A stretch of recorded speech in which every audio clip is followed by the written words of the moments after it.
Hello everyone. आज हम बात करेंगे रिएक्ट में स्टेट अपडेट करने के सही तरीक़ों की। बहुत से बिगिनर्स ये गलती करते हैं कि वो स्टेट को डायरेक्टली म्यूटेट कर देते हैं, जिससे इनके कंपोनेंट्स प्रॉपर्ली रेंडर नहीं होते।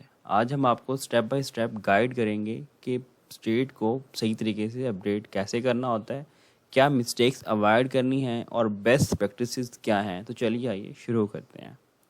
First of all, state mutation होती क्या है?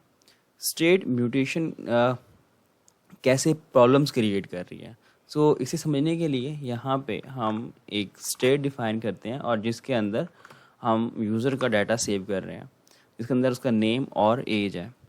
अगर हम इसे डायरेक्टली अपडेट करने की कोशिश करें, जस्ट लाइक अ यूज़र डॉट नेम, उसे हम यहाँ पे साइन कर देते हैं एक नेम, और इसी के साथ इसकी जो एज है हम उसको भी अपडेट करने की कोशिश करते हैं डायरेक्टली। लेट्स सपोज कि हमने यहाँ पे 30 असाइन कर दिया। जब आप डायरेक्टली ऑब्जेक्ट को चेंज करते हैं, तो जैसा कि हम यहाँ पे कर रहे हैं, तो रिएक्ट को पता नहीं चलता कि स्टेट चेंज हुई है, क्योंकि रिएक्ट रेफरेंस को चेक कर रहा होता है। वैल्यू चेक नहीं करता, रेफरेंस को चेक करता है। तो सेम रेफरेंस तो रिएक्ट उसको मिला नहीं है, तो वो ये सोच रहा होगा कि यहाँ पे कुछ चेंज हुआ नहीं है, क्योंकि यहाँ पे रेफरेंस बेस वैल्यू सेव हो रही हैं। हमने डायरेक्टली म्यूटेट उसको नहीं करना है यहाँ पे। इसी एग्जांपल हम एक और क्रिएट यहाँ पे कुछ इस तरह से कर सकते हैं। समझने के लिए हम इसे यहाँ पे क्लियर कर दें और एक और यहाँ पे स्टेट बना लें, just like a cost count, और सेट काउंट इसकी वैल्यू 0 रखते हैं हम यहाँ पे। कॉस्ट अपडेट वैल्यू, ये हमने यहाँ पे एक फंक्शन बना लिया जिसे आप कंप्लीट कर लें। एक एरो फंक्शन हमारा हो गया। और यहाँ पे हम एक बटन लेते हैं, लेट्स सपोज कि ये बटन है, और इसके आप क्लिक करेंगे। क्लिक करने पे जो आपका ये फंक्शन है इसके ऊपर कॉल हो जाएगा, ठीक है। और यहाँ पे हम क्या करते हैं, सेट काउंट के अंदर जो काउंट की वैल्यू है इसमें +1 करवा दें। तो यहाँ पे भी हम डायरेक्टली इसकी वैल्यू को म्यूटेट करने की कोशिश कर रहे हैं। लेट्स सपोज कि हम यहाँ पे ये 4 टाइम कर रहे हैं। अगर आप इसकी अजम्पशन आप करें तो आपको ये लगेगा कि हमें यहाँ पे आके वैल्यू यहाँ पे 1 मिलेगी, यहाँ पे आके 2 मिलेगी, यहाँ पे आके 3 और यहाँ पे आके 4 वैल्यू मिल रही होगी। बट ऐसा नहीं है। जैसे ही आप इसकी वैल्यू देखना चाहते हैं तो यहाँ पे आप कंसोल करवा लें और काउंट, इसको हम यहाँ पे रिफ़्रेश करते हैं। रिफ़्रेश के बाद बाय डिफ़ॉल्ट वैल्यू हमारे पास की 0 आ रही है। मैं क्लिक करता हूँ तो 1 ही दे रहा है। रीज़न इज़ दैट कि यहाँ पे हुआ क्या है, ये हमने इसकी जो स्टेट है उसको डायरेक्टली म्यूटेट किया। हमारा कंपोनेंट रेंडर नहीं हुआ। जो इनिशियल वैल्यू है हर एक स्टेज पे जाके सेम मिल रही है हमें। मीन्स कि यहाँ पे भी 0 है, यहाँ पे भी 0, यहाँ पे भी 0, हर एक पे 0 मिल रही है। तो ये एक गलत तरीका है। तो हमने म्यूटेशन से बचना होता है। लेट्स सपोज के नेक्स्ट एग्जांपल कि हम कोई अरे बना लेते हैं। अरे के अंदर आप अज्यूम कर लो ये सारे ऑब्जेक्ट किसी इसलिए ले रहे हैं कि इन सब के साथ हम गलत तरीके से स्टेट को अपडेट कर रहे हैं। लेट्स सपोज कि हमारे पास यहाँ पे इस दफ़ा एक अरे है, सही है, और इसको भी यहाँ से हम हटा देते हैं। अब अरे जो है उसको आप उसमें डाटा पुश करते हो या फिर उसमें डायरेक्टली जो है ना वो अपडेट करने की कोशिश करते हो, जस्ट लाइक कुछ ऐसे, ठीक है। यहाँ पे आपने पुश किया, यहाँ पे आपने जो फर्स्ट इंडेक्स से वैल्यूज को गेट करके आपने मैंगो वैल्यू असाइन कर दिया, यहाँ पॉप करके आपने डिलीट उसको रिमूव कर दिया। ये सारे के सारे गलत वेज हैं। इस तरह भी जो आपकी स्टेट है वो अपडेट नहीं होगी।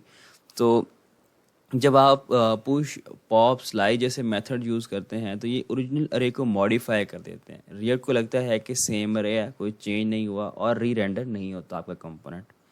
अब इन सब का सही वे क्या है कि हम डील किस तरह करें, ठीक है।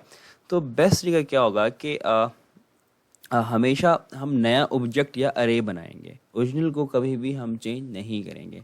हम अगेन जो पहले हमने एक ऑब्जेक्ट बनाया हम उसी की एग्जांपल ले लेते हैं। यहाँ पे आप अज्यूम कर लो कि एक यूज़र का ऑब्जेक्ट है जिसके अंदर नेम, एज और सिटी है, इस दफ़ा हमने सेव करवा लिया।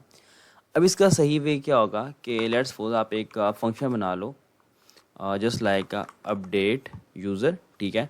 ये एक हमारे पास एक एरो फंक्शन है और ये यहाँ पे आप कॉल कर लो बटन पे, ठीक है। और बटन क्या होगा, जब इस पर यूज़र ऑन क्लिक करेगा तो आपका ये फंक्शन कॉल हो जाएगा।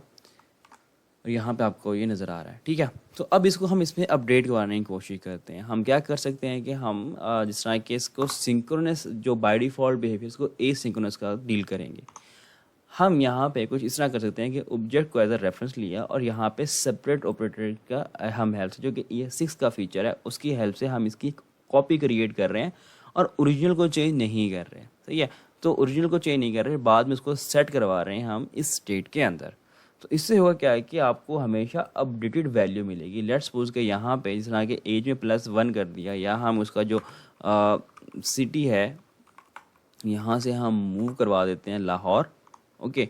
और अभी आप रिफ्रेश करने की ज़रूरत नहीं है, जैसे आप अपडेट यूज़र पे क्लिक करते हो तो इसकी स्टेट अपडेट होगी यकीनन, लेकिन आउटपुट देखने के लिए हमें कंसोल लगाना पड़ेगा और हम यूज़र जो है इसमें हमारा डाटा सेव हो रहा है, इसे हम यहाँ पे करवा लेते हैं।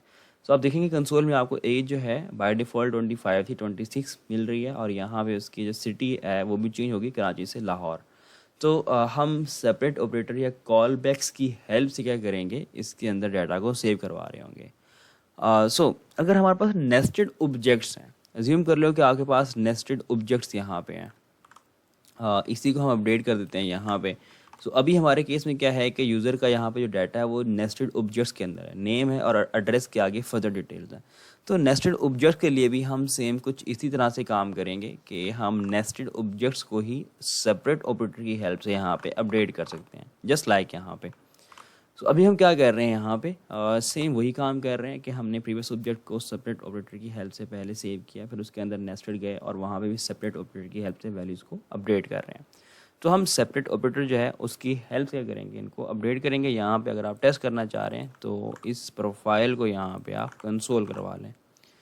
सो जितने लेवल डीप आपका ऑब्जेक्ट होगा, हर लेवल पे आपको सेपरेट यूज़ करना पड़ेगा। ये थोड़ा कम्प्लेक्स लगता है, इसीलिए बाद में हम ईजियर जो सॉल्यूशंस है ना उसकी तरफ मूव कर जाएंगे।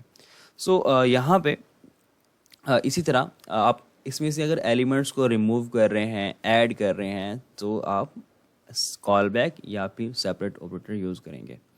लेट्स सपोज कि हम यहाँ पे अभी का आप टू डू की ऐप बना रहे हो और वहाँ पे आप स्टेट को अपडेट कर रहे हो। आप अज्यूम कर लो कि आपके पास यहाँ पे एक टास्क का डाटा पड़ा है, यहाँ पे एक स्टेट है जिसके अंदर ये कुछ टास्क आपने बना लिए हैं, सही है। और यहाँ पे हम टू डूज़ को कंसोल करवा लेते हैं। सो अपडेट करना चाह रहे हैं कि इसमें टास्क को करना है, हमने कुछ ऐड करना है। लेट्स सपोज कि इस दफ़ा हम सेपरेट की हेल्प से कॉल बैक्स की हेल्प लेंगे, क्योंकि ये एक अरे है। सो अरे को अपडेट करने के लिए हमेशा हम कॉल बैक्स का यूज़ करेंगे। सो यहाँ पे कॉल बैक क्या होगा, जस्ट लाइक यहाँ पे सेट टू डूज़ को कॉल करते हैं हम और इसके अंदर एक कॉल बैक ले लेंगे, सही है। ये हमने कॉल बैक यहाँ पे ले लिया और इसका जो बाय डिफ़ॉल्ट है आप उसकी values like new to do रख लें, ठीक है। और इसके बाद यहाँ पे जो आप अपडेट करेंगे, अरे लेंगे, उसमें सेपरेट ऑपरेटर की हेल्प से जो प्रीवियस वैल्यूज़ हैं पहले उनको होल्ड करेंगे, just like to dos, okay. To dos आ जाएगा आपके पास और इसके बाद जो नई वैल्यू आपके पास आ रही है वो यहाँ पे आप ऐड कर देंगे, जस्ट लाइक।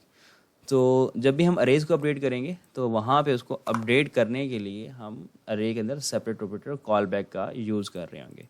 तो ये बेहतरीन और बेस्ट वेज़ हैं कि हम इम्यूटेबल वे की तरह, जिसमें हमने कॉल बैक और सेपरेट ऑपरेटर को यूज़ किया, इसकी हेल्प से क्या करें, अपनी अरेज को अपडेट कर रहे हैं।